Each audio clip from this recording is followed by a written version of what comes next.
People often think they are sure what's real and what's not. They think they know the difference between reality and something that's otherwise made up. The question, however, is where does one draw the line drawn?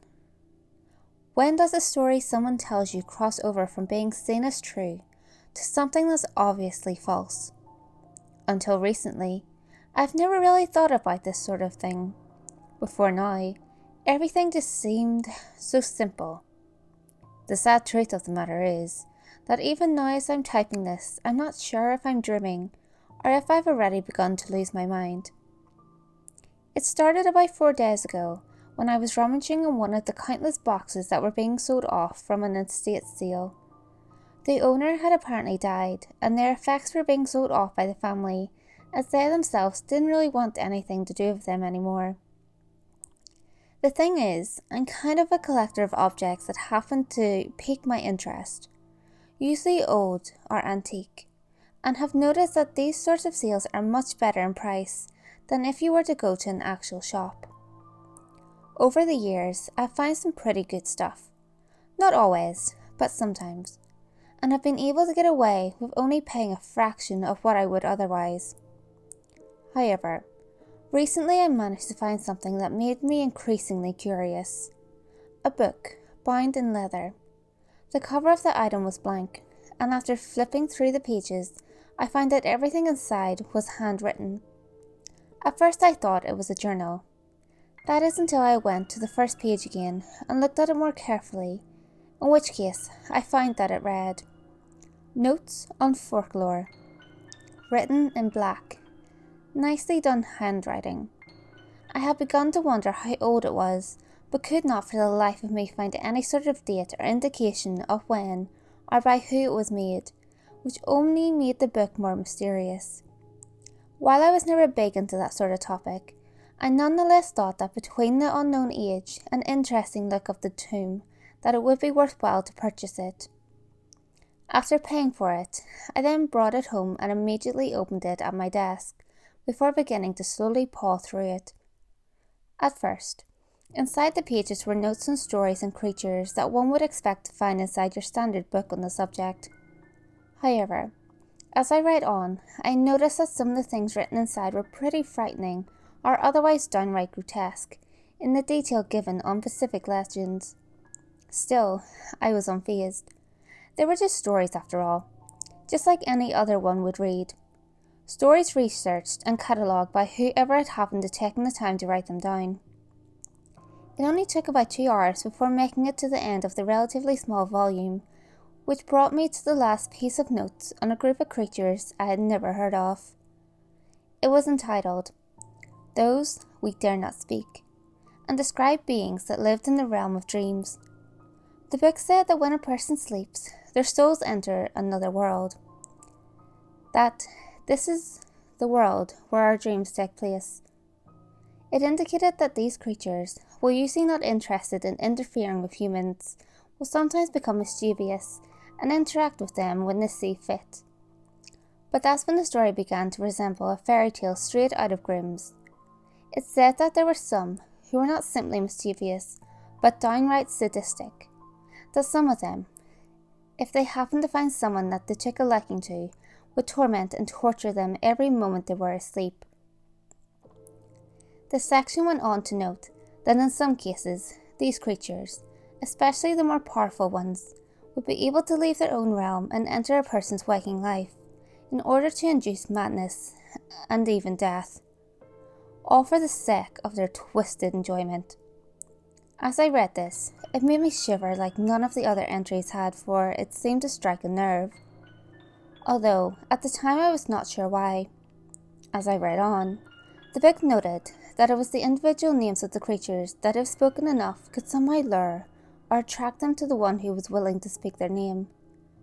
Apparently, it was this fact that made the few names that may have been known by whatever culture that had originally believed in such things taboo, and eventually forbidden to say or write in an attempt to minimize the chance that one could intentionally or unintentionally draw one of these things to themselves.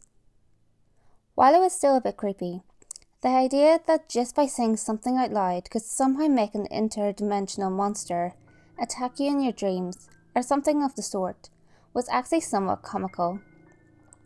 So much so that after I read that line I began to laugh, if only a little. After getting that out of my system, I looked to see if there was any more of the entry, only to realise that the only thing left was a scribble made in the margin which read, "Note, it was very difficult, but I managed to find one name belonging to one of these supposed beings." Underneath this was a circled word, which was apparently the name that the author of this book had found. I looked closer at it, trying to see how it would be pronounced, as it seemed to be written in some other language, which should have been obvious, given the tale itself was probably from some distant country. Without even considering the fact that any of what was written was true, I slowly said aloud the name with little in the way of hesitation. In retrospect, I must admit, I regret it.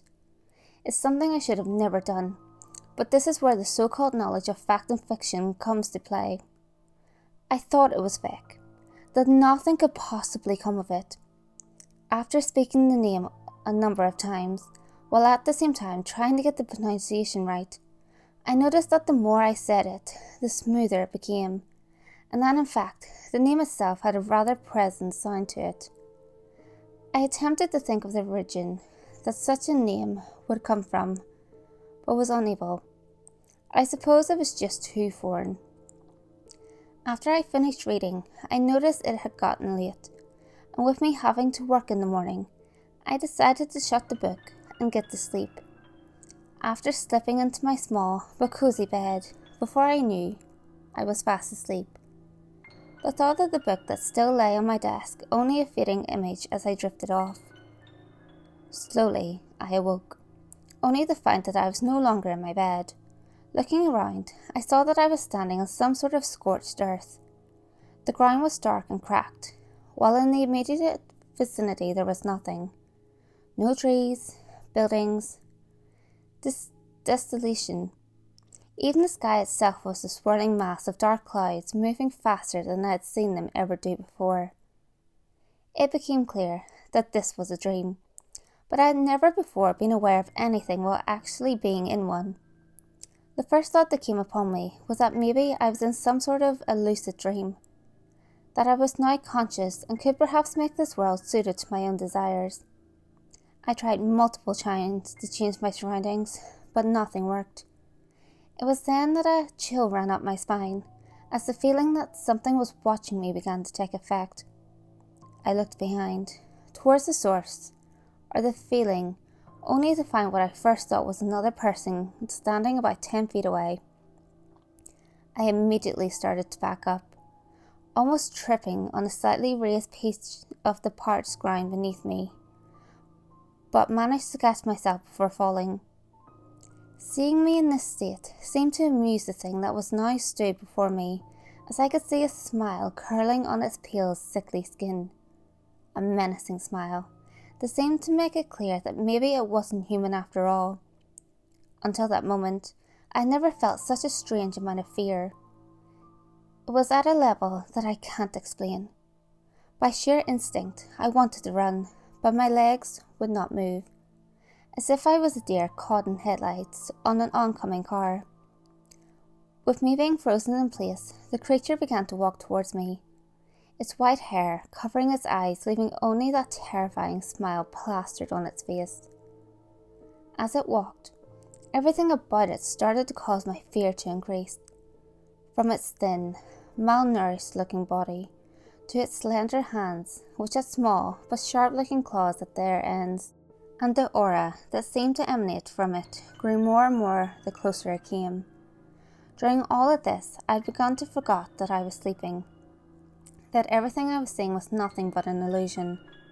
It all just seemed so real that I began to think that this was the end, that I was going to die here and now in some unspeakable way. With all my strength, I managed to regain control of my previously paralyzed legs and turned around, but not before the creature was able to speed forth, grabbing me by the neck with one hand while piercing my eye with its other. The pain was beyond anything I had ever felt, something that made me think even more that this had to be real. As far as I knew, one wasn't supposed to feel pain in a dream, but here I was, in a total agony. Using its 2 fingers, I could feel it twisting inside my eye socket, its claws scraping against my skull, while the signature smile only widened, showing off its slightly pointed teeth. Even with it being so close, its eyes remained unseen, as its thick white hair continued to veil them. Still, I could feel them staring, gazing past the surface into my deepest thought. I cried in desperation. Why? Stop! Please stop it. I didn't do anything. Why are you doing this? And with that, the creature came closer, its mouth closing in on my ear, and said in a gleeful tone, "You called upon me, didn't you? You're all mine now." In an instant, I woke up in my bed, dripping with sweat and my heart pounding. The pain continued to persist, although I was able to see out of the eye that the creature in the dream had attacked. Running into my bathroom, I turned on the light and checked the area fervently, trying to find some form of damage. To my relief, there was none, and soon after the pain dissipated as well. I washed my face and walked back to my bed. Sitting at the edge, looking at the clock on my bed stand, I found that there was still about 2 hours before I normally got ready for work. Deciding I needed to relax, I got dressed and left my apartment, thinking that by walking to a nearby diner for an early bite might help my nerves. As I made my way there, the images of what transpired ran through my mind. Trying to piece together a logical explanation, I then came to the conclusion that it must have been a lucid dream gone awry. A conscious nightmare brought on by that stupid book I'd read earlier. Yes, that had to be it. Or at least, that's what I was thinking. It made perfect sense after all. Like watching a horror movie and eating junk food before bed. Nothing more. The rest of the day went as planned. The diner helped to relax me, and work was relatively peaceful, although boring as it usually was. When I returned home, I was somewhat drained. All I wanted was to sleep, but the thought that I would fall into another miserable nightmare kept me from doing so.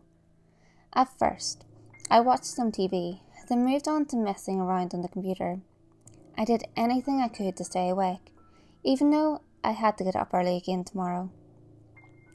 I did this until around 2 in the morning, which was when I unknowingly began to doze off. Feeling myself slipping away, I pinched myself hard on the arm, which briefly gave me a shot of energy. I asked myself what I was doing, why I was letting such a stupid fear control me. It was fake. It wasn't real. This is what I told myself over and over again in order to keep myself thinking logically. However, all of a sudden that familiar feeling that something nearby filled me once more. The same ominous aura from before began to permeate the room. I didn't care what it was, whether it was simply my mind playing tricks on me, or if it was indeed happening. All I wanted was to escape the suffocating miasma that began to engulf me. In a flash, and without further thought, I bolted out of the room and shut the door behind me, but the feeling persisted all the same. Clutching my head, I leaned up against the adjacent wall, staring at my door, not knowing what was happening to me. I wondered if something was truly in there, if it was waiting for me to come back, or if I had snapped. If I was literally going insane. Looking to either side of me, I noticed there was no one. The hall was empty, nor were there any sounds from the various rooms located within. It was silent. Everything was too quiet, except for the sound of my breathing and the dull thuds of my heart, which beat faster and faster as I began to lose my grip on reality. Just then, the squeaking sound of the doorknob in front of me cut through the air as it slowly turned, causing me to scream out as loud as I could. I don't know why I did it. Maybe it was hopefully so someone would hear me, or maybe it was just an uncontrollable response given everything that was happening. All I know is that everything disappeared, and I again woke up in my bed. I couldn't believe it. Was all that a dream too? Everything seemed so vivid, which only served to confuse me further. I sat up, ripping off the blanket, before staggering into the bathroom. There I stood, looking at myself again in the mirror, not knowing if I was still asleep or awake. Slumping against the door I laid on the ground, not caring about work, or the time, or anything. I think I finally realised that I don't know anymore. I don't know anything. Sure, there may have been a logical reason for everything that was happening. Maybe I fell asleep again. I mean, I was definitely tired, so it's not outlandish to consider it was a possibility. Maybe I just had another nightmare. Maybe I was becoming overly stressed. Sure, these were good reasons why everything was happening as they were, but they failed to help me regain my composure. It's been 2 days since then. 2 days since I've slept. Or at least, I think that's how long. Since then, I buried that terrible book under some junk on my desk. Right now, I can't even think of looking at it again. I wanted to put everything behind me, but still, I often feel like something is watching me. That something is coming for me, but it's just dragging things out for its own entertainment. I try to find where it's coming from, the source of its presence. I try to get a glimpse, but I never catch sight of it. And before I know it, the feeling is gone in an instant, leaving me wondering if I really felt anything at all to begin with. I want to tell my friends what's been happening, to have someone to talk to about all of this, but I know they'll never believe me. And maybe they're right not to. I haven't even been to work since everything began to break down. I just can't figure out what to do anymore. I'm tired now, so tired, but I can't sleep. I can't let myself do that again. But saying this all in words makes me doubt myself even more. It's crazy. This can't be what's happening. Thinking about all of this now, after writing it all out, I'm closer to the realisation that maybe I've already lost it. But then again, perhaps this has all been a series of bad dreams. Maybe I'm in one right now, and soon that thing will come out once more to haunt me, to torture me. I just want it all to be over.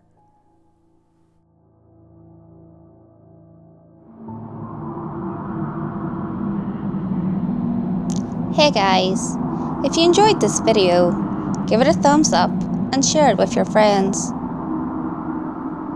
You can also leave a comment below. All feedback, good or otherwise, is always appreciated. If you have any creepy stories of your own, or have any topics that you would like me to cover, feel free to send them in via any of my social media. You can find all links to my social media in the description below.